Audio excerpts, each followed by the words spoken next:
So if you've never been to an ALC meeting before, it's different than our normal meetings, but we're going to start out with a few things before we actually go into the ALC portion of it. So like always, we're going to start out with bucket fills, what's good that's happening, anything positive as well. So who wants to start?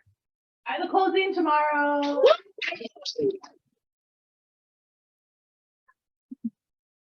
Our accountability group is full this morning. Whoa. It's full. We have no more seats at the table. I mean, we can always make more. Yeah, we can make these. We can make seats. Awesome. Awesome. What else? What else is good? I got Angie. I got a listing and I beat out a family friend. Oh, Hey. Are you guys still? What else? I beat out their family friend. Oh, their family. Your family. Ah. Not my family. So they're probably not friends anymore, but that's. Very good. All right. What else? So since coming back from Florida, we sold a house. We took a listing. Emily got 2 of our rentals filled. And so that means we collected, and I got another one of our rentals filled personally. So that means we collected like $22,000 in prepaid rent, and I'm not paying for those mortgages now. So everything is good on that. What did it say? Like, should we just replace you? I know. Straight up. She's definitely smart enough to. That's the thing. So. What else? Leverage. Mhm. I got 2 of them. One, Sherry and I have been trying to sell a very difficult house in Minnetonka for $1.5 million that is stuck in 1985. We tried last year for 6 months and no success. We put it back on the market, got it sold to a California buyer for cash. And then they did an inspection. That didn't work out so well. And they ended up, we weren't able to come to terms, and so they ended up canceling, which we have like 1 cancellation every 5 years. It's just super rare because you just can always find a way. There's always a solution. So what happened then is it never happened to us ever. It's never happened to me before. We had what's called seller remorse. So the seller came back to us, buyer remorse exists all the time. The seller came back and said, hey, is there any possibility after canceling it? And Heather's proficient at refunding the earnest money. Thank you very much for being so fast. The day after, we ended up putting it back together. And so now it is under contract sold with no contingencies anymore. So it's needs to close. So that's exciting. And then for the first time in 6 years, Sherry and I were both on vacation at the same time. Doesn't happen. It's a rule. We don't ever break that rule, but because Jordan was on vacation, Sherry had an opportunity and it put us both gone. So we then were like, oh, do we have anybody in the office who can help us out? So the dessert team, in particular, Rachel, actually went to a final walkthrough for me, and went to a closing for me, managed everything with my clients, and they said that they like her better than they like me. She did. But they also said they're gonna live in the house forever. No, it was just amazing. I was literally on the mountain in Vail, trying to check in on forgetting what time it was, trying to check in on the stuff, and she was, yes, she calls, I called it too early. Whoops. So it's just, it was awesome. So actually Sherry from Florida was able to help out in the morning on her computer with the cleaner, and then Rachel stepped in and did everything else and closed it here, and it was perfectly smooth. So it was awesome. Really, really cool to have the support here. Nice. Awesome. Anybody else? 2 weeks ago, I'll share since we didn't have a meeting last week, but 2 weeks ago, over the weekend, our team put 8 deals together, which was like a record for us. And one of those was a $1.3 million in St. Michael. So Bethany and Alyssa teamed up on that one off market. With Alyssa's first $1 million sale.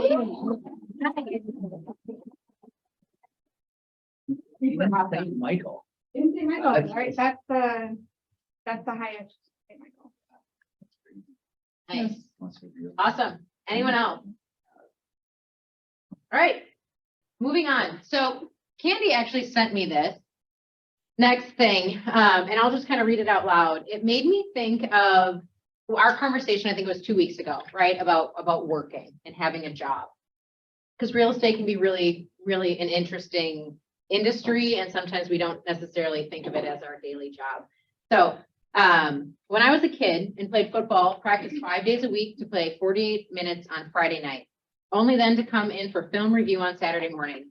But before playing a single snap, we spent 6 weeks of our summer practicing 6 days a week, all with no games at all.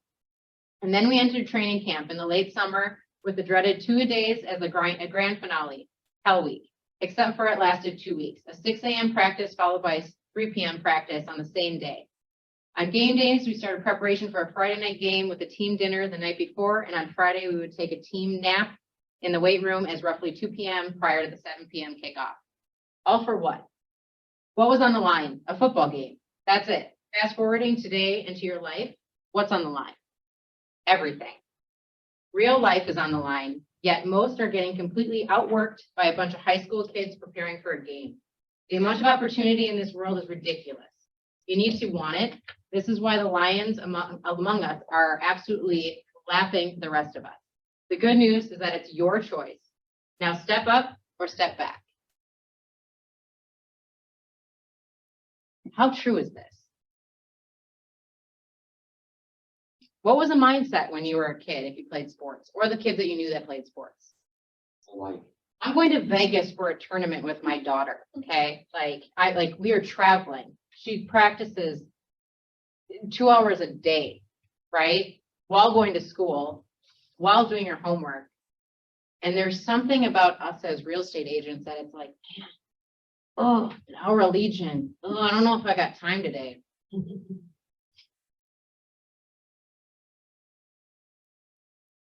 What's your thoughts on that?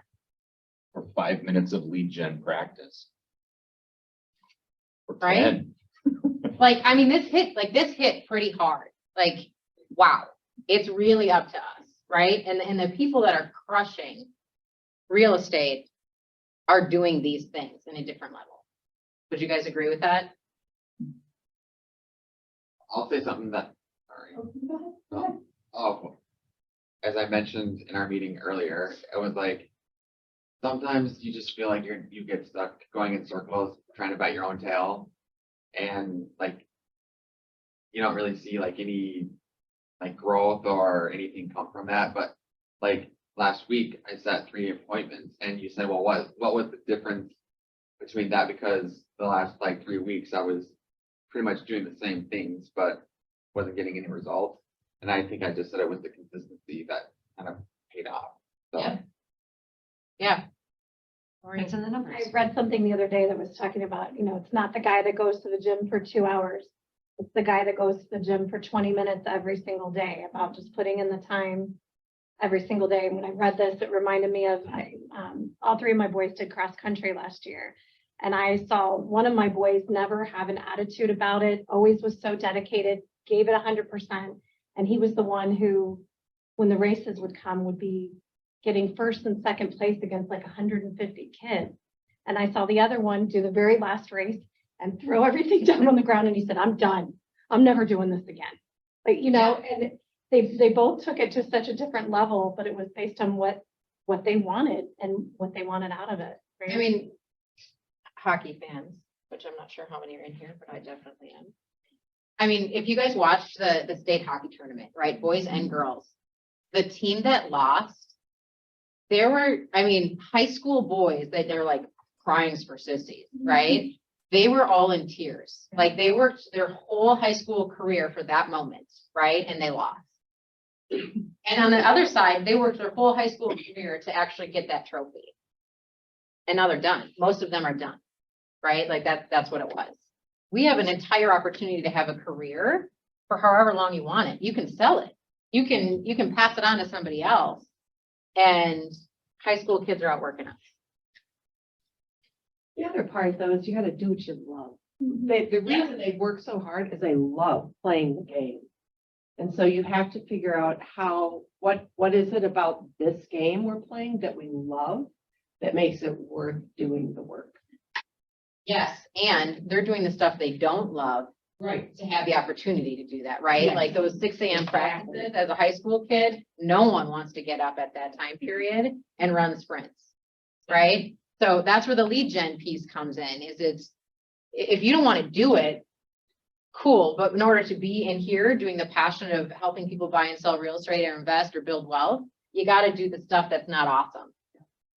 Well, I think also there's a team aspect to this, right? So even if it's on the individual and it's a choice individually that you have to either step up or step back, they had a team around them. And I have to really applaud this office in particular, because I think there is a great team around us. I mean, again, in our accountability this morning, just super impressed with the people that consistently show up, the people that consistently help out.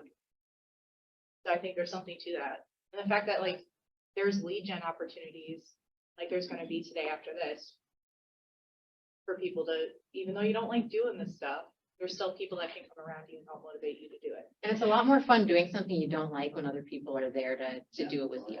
And there's Right, also like- lots of different ways to lead gen. It doesn't have to be, just cold calling on the phone. There are several different ways to do it. So there's options out there. Absolutely. Do you guys remember when Gary Keller talked about gamifying your business? Oh, yeah.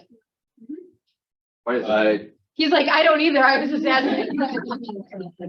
When he said game, I thought gamify. It's Make it fun. yeah, make it fun and like make an objective, set an objective that is that you can have fun with and make that part of your business something that is easier to do, that motivates you to do it, other than I gotta go put in 2 hours on the dialer today, or I'm gonna go knock on 75 doors, or like make it fun, however that might be, by gamifying. So a simple way, how I do that is I have a big bag of Skittles. I was like, And you're going to the Skittles, aren't you? Yeah. every single time I make a contact, I reward myself With a Skittle. with 2 Skittles. Two. You're like teaching a dog these things. Like, I'm a simple guy. Candy on your desk too, that I think, I think.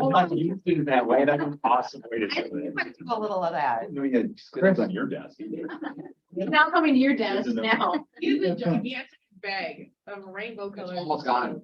We have permission to give you a new nickname. Pavlov. Yeah, that's true. I was like, hitting the thing. So I want to share something that a client of ours said to us, which we find absolutely fascinating, right? So this client, when Sherry and I first met this client, the client's wife said, yeah, he's a surgeon, but he's not, he doesn't identify as a surgeon. He identifies as a skier. He's a surgeon only so that he can ski. So this guy is, he's probably in his early 70s, and he has skied and won awards for more peaks than most everyone in the entire world. He's an adventure skier, so that's an exploratory adventure skier, so they only ski where other people have not. And he started edinoplastic surgery, so he's pretty successful as a plastic surgeon, right? And he said this 2 days ago. This is what he said. He said it to another high-level professional. We were standing there with him when he said it. He said, your job is not who you are. Your job is what you do so you can be who you are. And to me, I thought, wow, it's good insight to help us remember that I am not this amazing person because I'm a realtor or a broker or, because of the job. The job doesn't define us. It's what we have to figure out what our passion is. Why do we do this job? Right? It's a life by design. I guarantee Derek does not do this job so people say he's an awesome realtor. We do the job with purpose. And the same thing can cross over to these kids. If their only identity is the captain of the hockey team that just lost, then they just lost their identity. That's not why they're the captain of the hockey team. They're the captain of the hockey team because they have a passion for what they can do with the team and with the sport and what they're going to do in their life as a result of all of this practice. It's not their identity. So I just think it's just fascinating that, the focus can be on, well, why are we actually doing this? And then maybe you'll have consistency, right? I think that anybody on a sports team or anybody who has a goal, whether it's, weight loss or accomplishing something, they also have to work at it. And it's not something they're going to throw money at and be able to accomplish. It's something that they have to be consistent with and work at. And that is the same for real estate. You've got to do the work to get the results. I think that's a great point, in regards to like throwing money at things, right? So it's like, what's the next quick shiny object to get us leads or to whatever it is, right? That's great, but you still have to put the work in making the relationships and the connections, right? Great, I want to lose weight. What's the new pill that I can take to, increase my metabolism or whatever? Okay, that's a short-term fix. That's not an actual lifestyle change, right? Because you're going to lose it and it's going to come back. You're going to make a ton of money and then you're going to make nothing. If that's what we're always chasing. We really have to be making something larger than that. And it always goes back to connection and relationships. All right. Moving on, March calendar. These are a few things I want to go over before we get into the ALC stuff. March calendar, again, this was sent out and it's awesome because you can essentially just click on whichever date you want to, and it goes right to the Eventbrite link. So then you can put it into your calendar and you can say, you know what, I want to go to ChatGPT Mastermind. I want to go to the Mega AJ Mastermind, and you can sign up right away and it can be kind of time blocked into your calendar.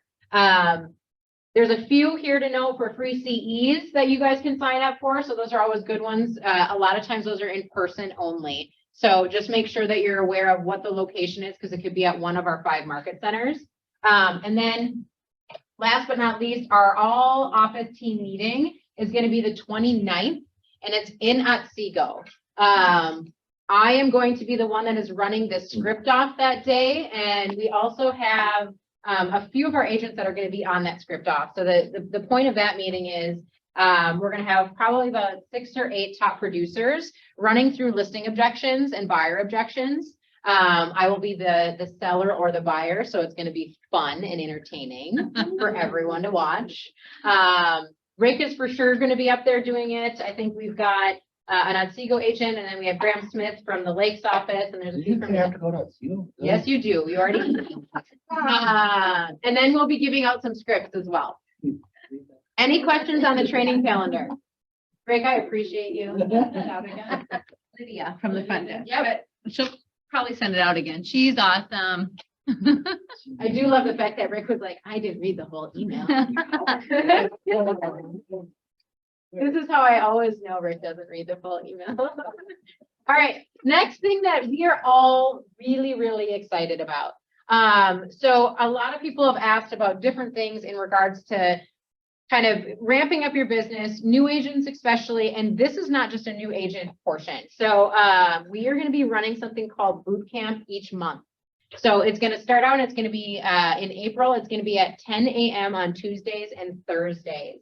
So it kind of goes all the way through 411, accountability, listing presentation, buyer presentation, being a local economist. So we will launch that on the April calendar. You don't have to go through all of them if you're an already seasoned agent. However, it is not a bad idea to go through each one for an hour each.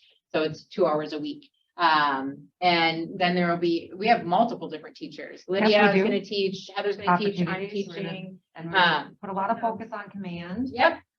getting your contacts in there, getting So some that, of your lead gen activities through. command. yep. So the main thing after this too is when you come out of this class, there's going to be homework.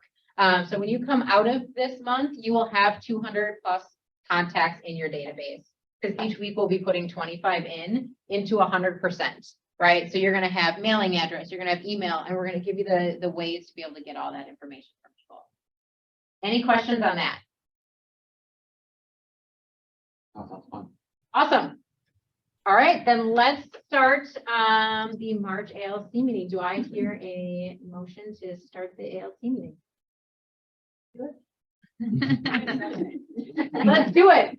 All right, here we go. Okay, so the ALC portion, again, if you haven't been to one of this, we have our Agent Leadership Council, and they they help with a lot of things throughout the Market Center, just in regards to culture, leadership opportunities, and they're a resource for everybody. But part of this meeting is them opening up their business to you guys going through their goals, where they're tracking, some of the challenges that they're having. And we are also reading this book this year. So whenever we're referencing the book that we're reading, this is it. And it's a really great book coming into the shifting market of what's our purpose and what are we known for?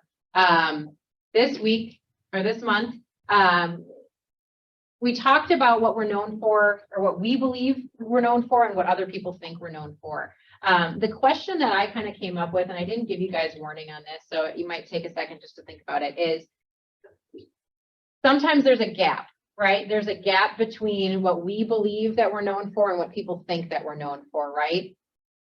Do we have a gap as business owners, ALC members, in that, right? And what are we doing to kind of shrink that gap? Rick, I think a good example you and I talked about was you being known for luxury and then missing out on the business with your luxury clients, you know, kids, because they're like, you don't work with people under a certain price point. And Rick's like, whoa, whoa, whoa, that's not true, right? Yeah, so that's been a networking shift. It's always been a little bit of an issue. You have to be careful how you present yourself online as well, like the website and upcoming listings and just sold. You know, if people are seeing just sold at $1.2 million, just sold at $1.4 million, they're not going to think that their kids buying at 350, you know, that I'm going to want to work with them, for example. And so that, you know, we've changed, we had to pivot very quickly. So we did a lot of social media pivoting, and most of these, of course, the first time home buyers are buyers, you know, so we don't get as many listings at 300,000 and 400,000. So it's buyers. So it's really hard to say, hey, you got to present yourself in a manner that you're available for everyone. Right? That young couple you work with, the same exact situation. That actually is one of my clients who has bought very, very expensive houses. That couple was in his Bible study. And same thing, you know, so it's the clients have to know too, that it's our current clients that have to know that we work with literally everybody. So how do you convey that? You know, and I think that's important because I could care less if it's 300,000 or 3 million. So, and I have to express that to them. So, and it's working because we got 4 first-time home buyers in the last 2 months. So.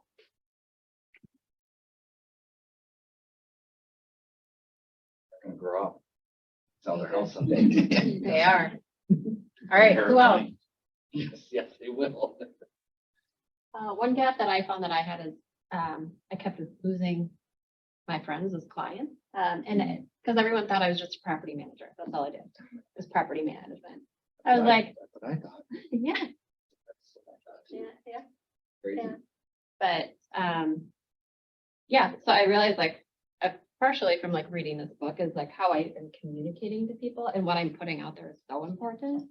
And shifting, I guess, my marketing has been a big part in kind of closing that gap. And realizing what I'm for is like, I really want to help people accomplish their real estate dreams, whether that's investing, whether that's improving the house, whether that's relocating or something. I want to be their resource for everything they need in real estate, not just buying or selling. Can I ask you guys a question in regards to that? Do you guys, did you know what you were for? Like, was there a solid vision of what you were for, right? Like when there's a gap, is that because sometimes as a business or a business owner, we're not sure? I mean, you know, when I first started, it was like, I'll help anyone and do anything. I don't know if I had a vision of why I was doing it or what my purpose was besides I need 10 transactions to be able to live, right? Or whatever it is. So do you think that the gap is that like maybe the vision wasn't clear or it just wasn't portrayed right? Be a combination of both. Okay. Okay. I agree. It's a combination, you know, I mean, yeah, it does beg the question, do I like doing luxury more than not? And you have to ask those questions, because if you really like doing that, well, then you should focus on that and do that extraordinarily well. Right. And the answer to me going through it is no. I mean, I don't, because again, our business model is it's about the client. It's not about the transaction. It's not about the cool house or not so cool house. You know, it's about what we're able to do with our clients to change their lifestyle for them so that they can, you know, just have something different and amazing in their life. Yeah. You know, and so the price just doesn't matter. And until you figure that out, the self-awareness piece, there's no way you're gonna portray it accurately. Fair. Like, you're really, I mean, I knew you were very good at the property management piece. No idea that you even sold real estate, right? Because you're really good at the property management piece. But if it's portrayed that I'm a real estate agent that has a specialty in property management, then there you go. You know, you start as a realtor, you just happen to have this unique skill that's probably advanced beyond most of us, except maybe Derek, right? You know, so it is. Where's your identity? Is it in property management? Is it in realtor? Is it, you know, where do you feel yourself as more? I Like don't what feel brings my- more value, What brings more value? to you? To me, being a real estate agent for sale. Does it? I think that question is a great question though, because it can ebb and flow too, right? Just like you were saying, don't put your identity into being the, you know, captain of the hockey team, right? Is that really her identity as one or the other? Or does she have the possibility or the team that can do both? Right? And I think you got to think about that too. Is it, you know, because you do have a team, right? And so no matter what, your team has an identity of both of them. She just might not be the one doing that. I saw some hands up. Yeah. How are you changing that perception? Is that conversations? Is that video content? Is that different events? Is that, like, how do you let people know that you're doing more than just property management, or both of you, I guess, changing perception? So social media has been a lot of it. Just really putting out more buyer seller content. And then also just really having those conversations with people I know and that know me. And figuring out how I can help them, I guess. And then I think once I figure out how I can help them and I offer them help, then they have realized like, oh, she does this too. Okay. Yeah, we've social media is one, so it's letting people know on social media, the cute picture that you took of the family in front of the house, you know, when they sold. I mean, you can see that it's a small house. You can see that the couple is young, you know, and getting that out there and just saying, hey, they're buying their first house. Obviously, that goes a long ways, right? We're taking it a step further with some of our marketing. We're now using quotes from our clients and our just sold and just listed. So again, it's more about them and less about the property and less about us, not about us anymore.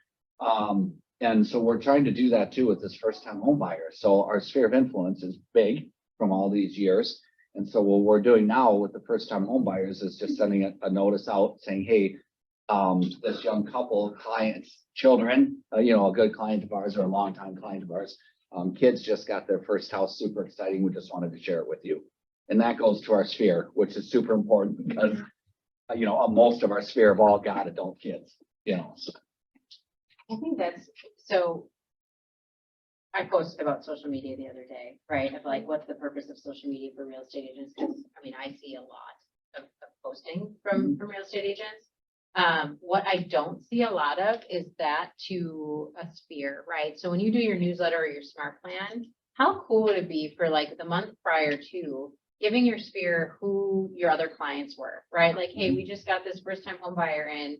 It's going to change their life because they can walk to the parks. Like that hits home into a relationship with someone versus, hey, I just sold 12 houses this month. 10 of them were this, this, or this. People are like, okay, cool. I'm really happy for you, but what does that mean for me? Or like, how do they connect with that? There's no emotional attachment if there's not a story involved. Like that could be people are always like, what am I going to put in my monthly newsletter? You don't need a newsletter if you put stats in and those stories. That's all, like, that's as much as what someone's going to read anyway. And get it from them. They just went through the experience with you. Right. Get something from them, you know, and explain to them, this isn't about me. You know, I don't want you to say, oh, Sherry was amazing. She was so nice and Rick wasn't so much, but he did a good job. I don't want you to say that, you know? I want you to say, hey, how is this changing your life? What is this doing to change your life? We're so excited that we can finally move out of our apartment. Our dog's got a backyard to run and play in. We're super excited to meet neighbors and invite them to our house. I mean, my goodness, use that. Yep. That's what real estate is. I mean, it's, you're changing your location, you're changing your life. And I truly think with the change in the market, right? Mhm. That's what's gonna make people survive a shift. Is having that personal connection with people, right? Because running through numbers all the time, and if you're not getting repeat referral, that's not gonna keep your business alive for the next 5, 6, whatever, how many years. I saw some other questions. No? Okay. I think, and we'll talk about it, I'm sure more, but these chapters in this book talk about how we are for the customers and not necessarily having the customers for us. And how much time, and I'm very guilty of this, as my Instagram, I post every day, if not multiple times a day. And it's very much, you know, this is what we do, and this is who I am, and this is what Mo Real Estate is. And it's not about the customers. And it's not about necessarily even posting what they say about us, but getting them to want to share their stories on our pages so that they're the ones who are advocating for us as a business versus us branding it ourselves. And that's going to come through relationships and engagement and actually having conversations with people through social media and not just being in front of people. I don't like to be on social media, to be honest, and it's draining, but that has to change. I mean, if you were to go write a review, what are the 2 people that write reviews? Like, what are the 2 types of people or People who are experiences? upset, People who are upset, for sure. or something that's like above and beyond, My right? mom. And Derek's mom also writes reviews. But it's the people that are really upset, or something that was really exceptional, right? So the in between, or if you believe that you weren't really exceptional, that's where you get it's kind of weird. It's a weird space to be like, hey, I was just curious, you want to write a testimonial? And you're like, oh, not sure what they're gonna say. Mhm. Has anyone else been there, or is that just me? Right? Because and then when they don't respond, you're like, oh. Here's a big difference, okay? There's 2 ways to do this. Well, there's more than 2, but here's 2 ways that we commonly do this. The first is we ask the question, how did I do? Right? To get a review. How did I do? And we're asking it in a multitude of different ways. You know, I'm sure the Nelson team's got a bunch of different ways to ask, how did they do to get that response? There's a different way to approach this. What did I do that changed your life in a positive way? It's very, very different than how did I do? It's what did I do to have a positive effect on your life that changed your life? Explain to me how your life has changed as a result of what I did. Then it's not about me, it's about how their life changed as a result of me, right? Then they're gonna realize who's gonna be your cheerleader, the person that just realized because they had to answer, my goodness, this is how our life changed through this transaction. And that particular person was the facilitator of it. Right? So say that question again.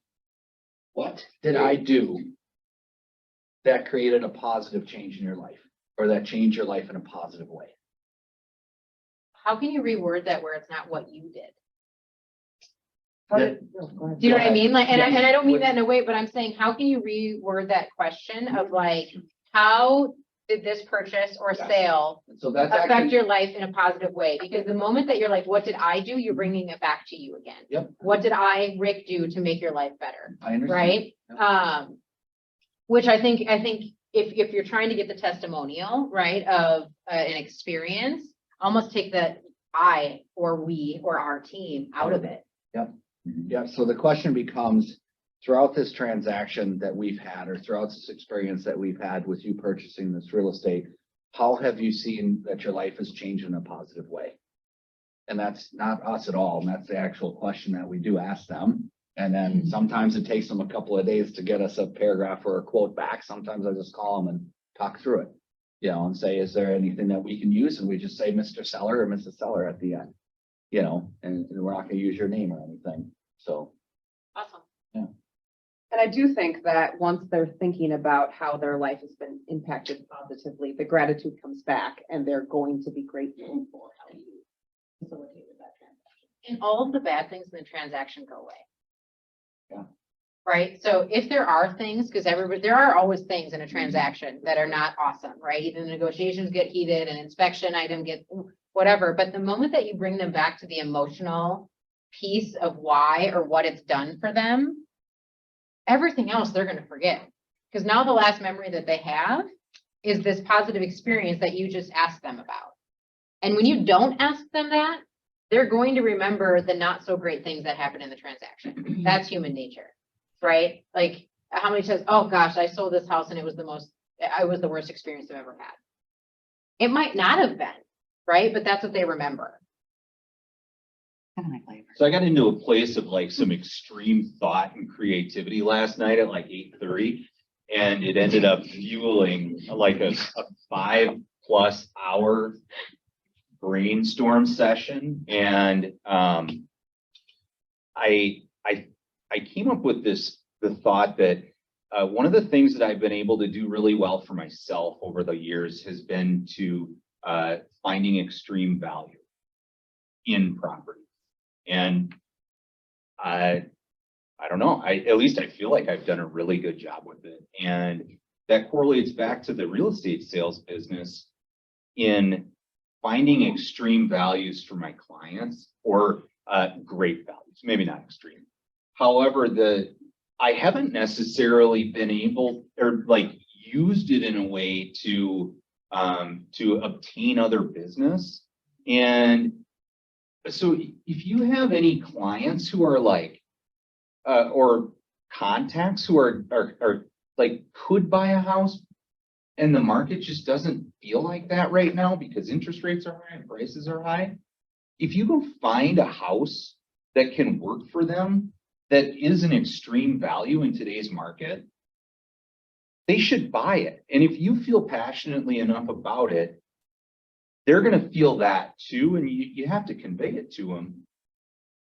But if you find an extreme value, the value should pretty much explain itself. If it like meets all their needs at a cost that is maybe even better than what they expected, they should buy that house.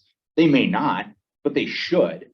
And if you can do that for the one customer, sure. In a more general sense, if you had leads that came in on a $500,000 house last year that those people didn't end up purchasing right now, well, if they came in spring of last year, right now is when their lease is coming due and they're probably in a month to month. So they're buyers right now, probably still in that same price point. And I mean, you have an opportunity to contact them right now and make that connection. You just have to find the extreme value. And in a market where maybe homes have sat on the market for a little bit, there are some, right?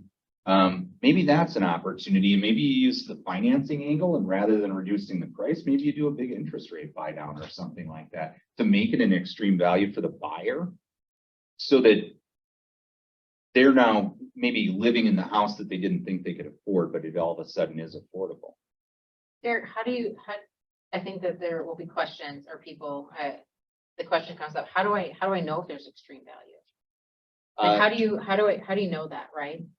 I run the numbers on the properties so that you understand what the monthly payment is. And you might have to come up, you do have to come up with some like different scenarios of like what the payments actually are.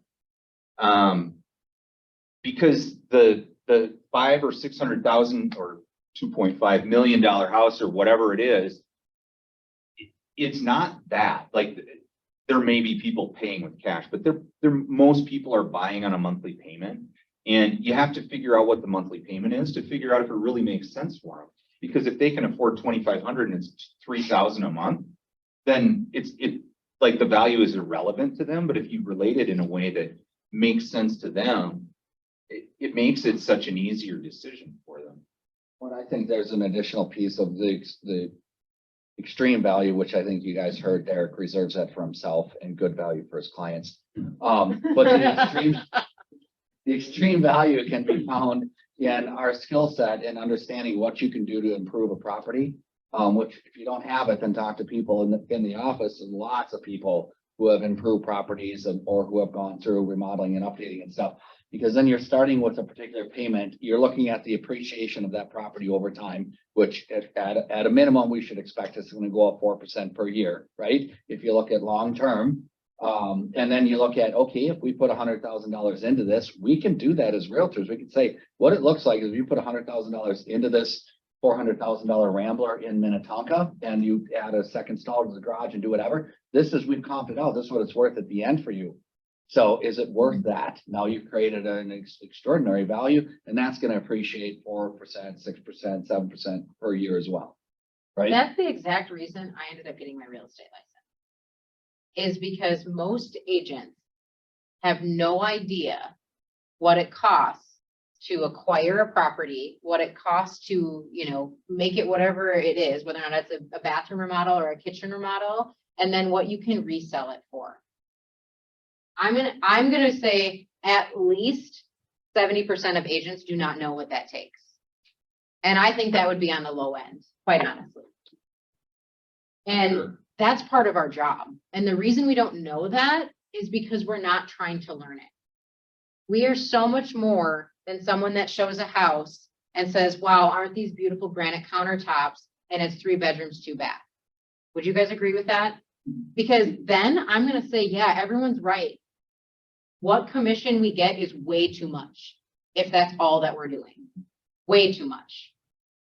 You have to have a deeper value than that.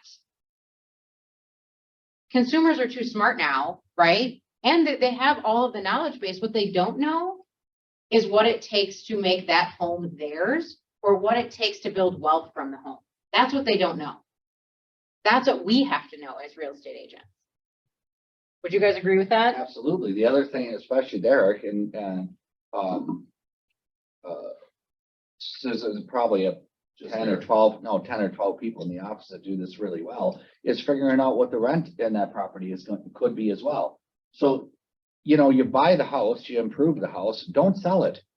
I mean, that's the other thing to talk to them about. Once you live in the house for 5 years, you decide to move on, don't sell that house, convert that into a rental. This is what that looks like. So there's these different pieces of education and expertise that you can build, and we should all strive for it, right? The construction, remodeling, and the improvement part of it is key. Renting and the rental values and what you can get versus, selling is key as well. But there's these different areas that I think that the more we learn, the better we're going to be overall for our clients. Absolutely. All right. Awesome. Let's get into numbers. Who wants to start with their numbers right now? I will, Okay. as long as Remember, everybody's jumping forward. it's appointments, goal on where we're at, closings and pendings and profit. Goal to actual. Appointments. I have literally one number written down. 2.5 million in pended or closed sales for the year. Okay. And that's on 4 You won't sales. look at me right now. I had the think session yesterday. You want me to start? No. Wait to start to go through the numbers so Derek can figure his out. I'm not. I've got too much swimming in my head right now. All right. What is the number that you know? 2.5 million in sales for the year, pended or closed. Okay. On 4 sales. So 4 units. Yep. Yep. Okay. Which the 2.5 million is great. That's about 20% of goal for the year. And we have our work cut out for us. Okay. Spurred on the thought session yesterday. I know the plan. Okay. So you know the gap, and you know how you're gonna kind of close that gap in the next 9 months. In the next 30 days. Nice. Okay. All right. Jelena. For March, I was supposed to have 6 appointments set. I have currently 2. 4 contracts, I'm supposed to have 4. I do have 2 of those right now. Closings, I'm supposed to have 3 this month, and I have 2 and will only have 2. I do have 1 pending, but we pushed it off for them to find a home. So I was planning on that. It's not going to happen. For profit, I'm only at 73% of profit goal. I did not have that extra. Extra closing. So I am currently behind. This will make me behind 3 closings for the year to date. In regards to that gap going into Q2, is that switched your plan of lead gen or your appointment goals to make sure that we can recoup that? Or is the pipeline robust enough where you're thinking it's just things got pushed back a little bit? No, it's definitely switched my plan of how to do things. It's funny because I'd finished reading this morning. I was talking to another agent about a program to feed me leads, and my husband is listening to us behind us, and he's like, why don't you just put that money into actually doing your job and sitting down and starting to call people? Rude. And check though, it's like we've been talking about it forever, and I definitely have been upping my lead gen, but if I'm not making the appointments and if I'm not getting the people, I need to do something differently. Whether that's scripting differently or calling more people or whatever it needs to be, or contacting more people. And so yes, it's definitely changed. I do have a spring event coming, and so I started going through all of my contacts, and I spent 4.5 hours on Monday and 3 hours yesterday doing lead gen. So it's just getting back into doing what you need to do. Yeah, I'm gonna go backwards. Closings, goal was 8, got 5. Contracts written, goal was 6, did 8. And then appointments, goal was 16, did 22 or 23. And so the contracts written, obviously, I'm not overly concerned about the closings because the contracts written are higher and the appointments are significantly higher than I anticipated and set as a goal. I then went back and noticed something that was pretty interesting. My 2 best months in 2020 was June and July, and 2021 was May and June, and 2022 was August and September. So the important thing for me is knowing that this business is an up and down, and it's not a perfect up and down. It's kind of like up and then down, and then the next year it's down and up. So it's not perfectly consistent. So I have to, and we have to make hay when the sun shines, right? Or just make sure that we are ready and prepared. And when you start feeling it, then you better be ready to rock and roll. And we're feeling it now. So that's why we're signing lots of contracts, and I'm just jammed with appointments right now for the next week.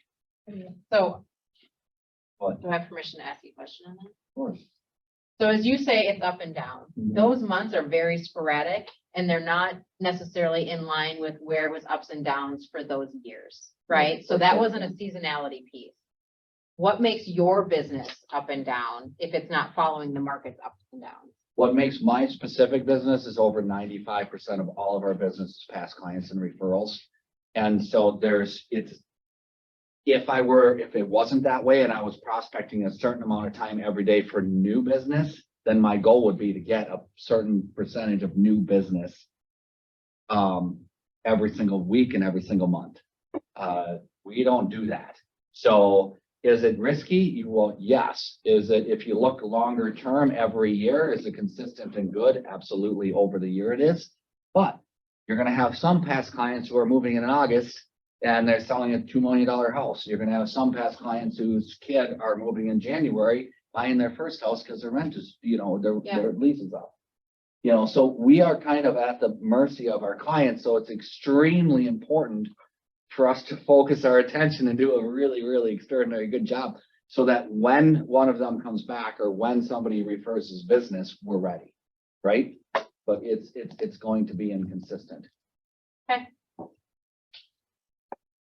Don't like it, but it's going to be inconsistent.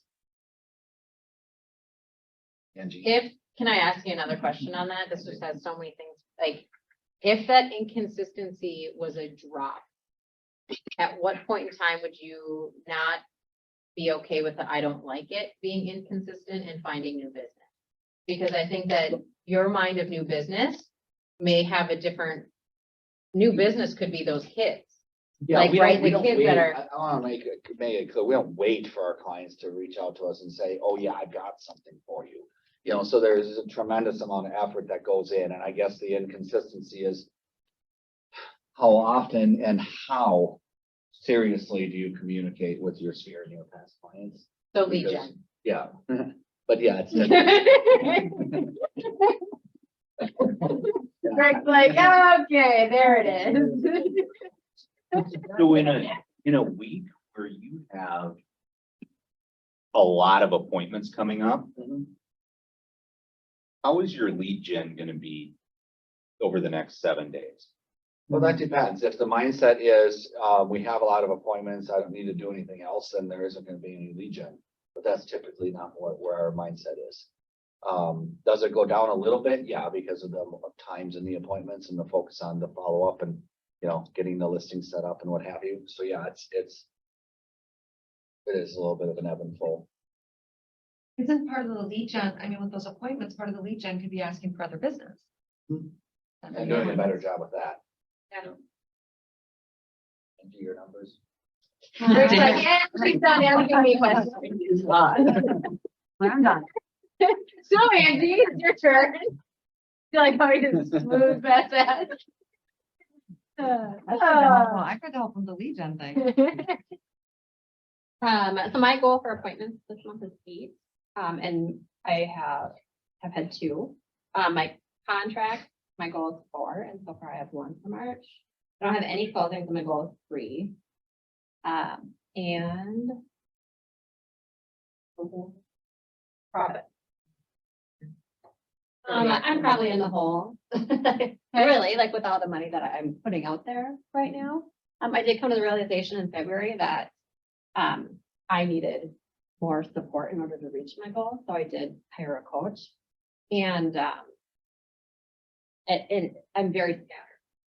So my hope is that my plan is that I can still reach my goal of 24 closings this year, but I'm gonna have to really work hard the next 9 months.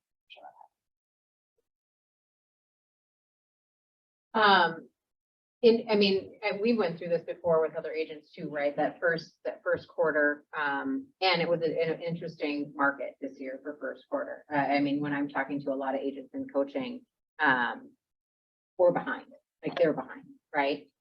Just in regards to closings in general are behind, right? Pendings are lower if you look at stats across the 7-county metro. That being said, and it kind of goes for anyone, right? Because I don't think most of us are actually pacing with what our goal is right now. What's the tactics moving forward to make sure that we're catching up to that, right? And taking the market share versus other agents. I'd say like the lead gen, I've been planning my lead gen ahead of time, which rather than like being like, oh, I should do some lead gen today. No, I went through I tried to cancel and expired. I quickly figured out like, oh, this is not going to be productive for me. So I tried a bunch of different things. I found out that door knocking is one of my favorite things that I never thought I would actually enjoy. And I really enjoy talking to old people, I found out.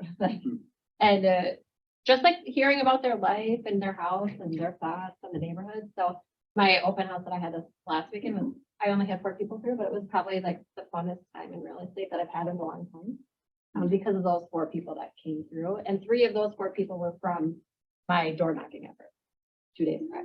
So. Yes, those are the stories. Honestly, door knocking right now and open houses, if you are not doing them, do them. And no listing agent, can I speak for any listing agents, is gonna be like, no, I do not want another open house. And no seller is most likely to be like, no, I don't want another open house if it's gonna sell my house, right? We've got a great network where you can find open houses, and sometimes you have to call the agent, right? I know Facebook is the first place to put it up. If someone doesn't respond, go down the list, call them, be like, hey, so you have some listings, like make relationships with the agents in the office. So, you don't want to call because that's weird or whatever, text them. I don't know. But make communication with them and see if you can do an open house. So there's another piece here, and this happened last year. So last year, Terry and I and Jordan met and said, what do we need to do to get listings right now? And it was a pretty easy answer, and that is change the way that we communicate with the public dramatically. So not everybody's going to be bold. So I'll give you what we would do, and then there's an alternative. Right now, my conversation with sellers, or with buyers is that there are no houses on the market. Not that there's two, there aren't any. There's nothing there for people to buy, so there's this massive, supply, whatever kid. Deficiency, thank you so much. And there's lots and lots of buyers out there. So that's what's happening in the market right now. From a selling standpoint, when sellers hear that, and so if you're not gonna be that bold and just throw that out there, then look before you go to a listing appointment or before you go to an open house and you're meeting other people and they're thinking, well, I'm not sure if I should sell my house. What's the answer? Yes, you should right now, because last year in January and February, we said, we don't know how long this push is gonna last. So you better do it right now. You better list in February instead of May, because we don't know. And holy crap, were we right? Because it all stopped, dead stopped. You know, so it wasn't about the fear that it's gonna stop sometime. It's about telling people what's happening right now. And what's happening right now is there is not enough supply in the market everywhere. So if you want to be more gentle with it, before you go to a listing appointment, find out how many houses are on the market right now in Minnetonka between 400 and 700. And there's like 2, right? Or there's none, and because they're sold subject to an inspection. Tell them that. You know, and so it really is changing the communication right now, and us being the ones saying, hey, this is what really has to happen. Because if we don't, all your buyers that you guys have are not finding any houses, because realtors are not going out there and getting houses listed right now. Because it is a very, very, very good time to sell a house. I have a question with that too. Yeah. Is there, yes, I agree with what you're saying, but then, you know, you have houses that are sitting because buyers are not necessarily wanting to pull the trigger because houses are listed higher and interest rates are higher. And so are you like, have you seen that as like, well, my house is just gonna sit as an objection? Not now, because if a house is in decent condition and priced close to fair, because of the market conditions, it will sell. So, I mean, last year we were saying, hey, if you want premium price, your house has to be in great condition and it has to be at fair market value. And we realized, wow, that wasn't exactly true, because if your house was in good condition and it was in relatively fair market value, was selling because there was so many buyers and not enough houses. And here we are again. So. How do you handle the objection of, well, I realized my house could sell right now? And my husband actually said this to me. I mean, and I couldn't even figure out how to sell it to my husband. I realized I could sell my house right now. Inventory is low. But then we're not going to get as much because of the interest rate. We're not going to be able to get the same amount of house for the same amount we're paying monthly. Why would we leave? And where would we go if there's no inventory? I'd ask them, what is the lifestyle you look to live? He wants to live on the lake. You need to find him a value on the lake. And actually what he needs to do is he needs to find a realtor who's actually gonna find him a good. Some realtors work a lot harder than others and find properties that are not available. Yeah, I know. I think, but Maureen, the best part of that question though is, was the interest rate the number one thing that they were concerned about before? No, it was probably the monthly payment, right? And there's a need, there was a motivation to sell or buy. I think that we get sidetracked as real estate agents with what our clients are sidetracked with. Did they really, like, were they really most of them are not, you ask them today, what's my interest rate? Guarantee they have no idea. So if they have no idea what it is today, that their interest rate is on their house, guarantee it was not that important when they bought the house either, right? But that's like the cool thing that they can have the objection of. There's a motivation behind it for whatever reason, right? And most likely it was what they can afford each month. So maybe they have to shift what they're looking at. And you have to help them solve that problem, because the problem isn't the interest rate. It rarely is the interest rate. How many buyers or sellers are you like, oh, I'm only doing this because I heard that the interest rates were 3%. Not a ton of them. Like, it was an opportunity to jump on, but that was not the reason that they were actually buying or selling. But are you having trouble with houses that you're listing, then finding them somewhere to go? Not yet. You know, I tell everybody the same exact thing. I've never had a client who was homeless or in a tough situation where they felt really uncomfortable. I don't expect you to be the first. Now, do we have to work a lot harder? We got one right now. This freaking dessert twins convinced us to sell a house super fast. And so we're looking for something for them. And what's the alternative for them? It's awesome. Because if we can't find them the perfect house right now, because there's not a lot out there, they're gonna buy something for half. So they can afford $1 million, they're gonna buy something for 500, and they're gonna stay in it for a while, and then they're gonna rent it. When we find something else.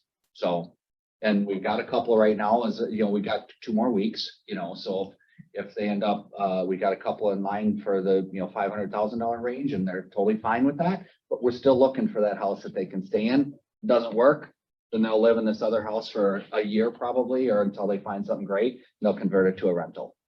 So these 500s have got to be, a good rental possibilities. And one of them is a single family detached villa. Of course, you can rent that all day long. So. Kind of along the same lines, can I ask you guys what you're telling your clients?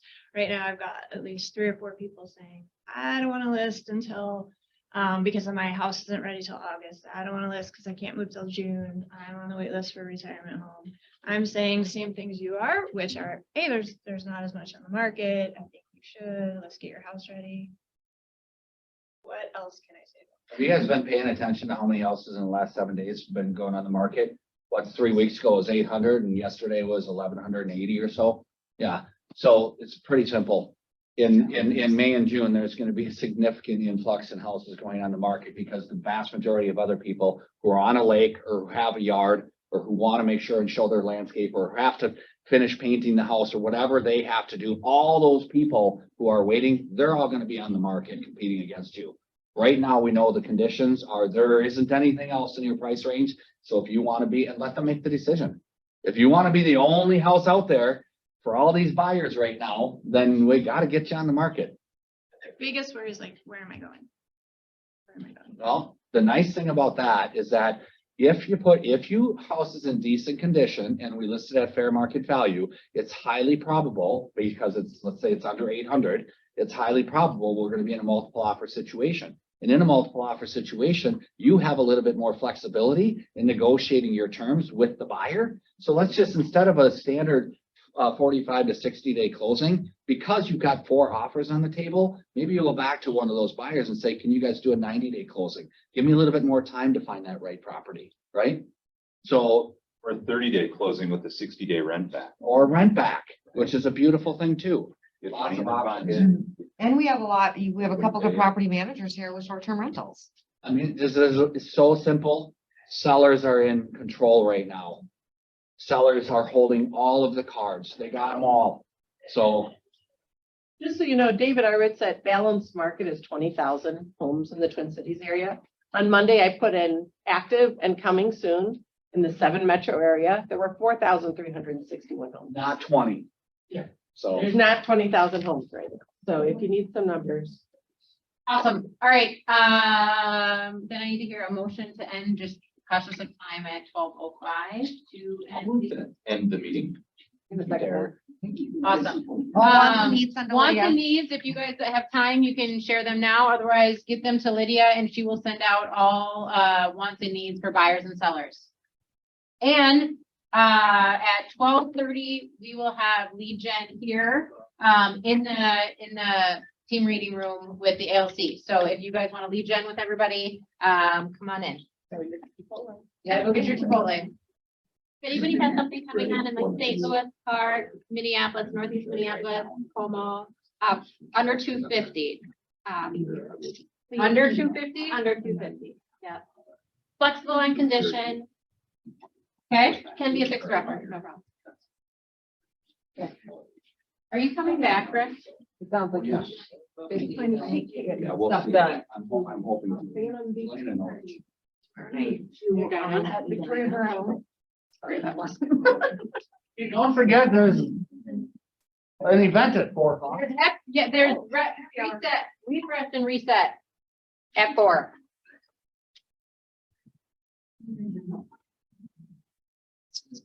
Try to be back by 2. How many more months for that? This candy. It is. Oh, that's from the open house. Our brokers open.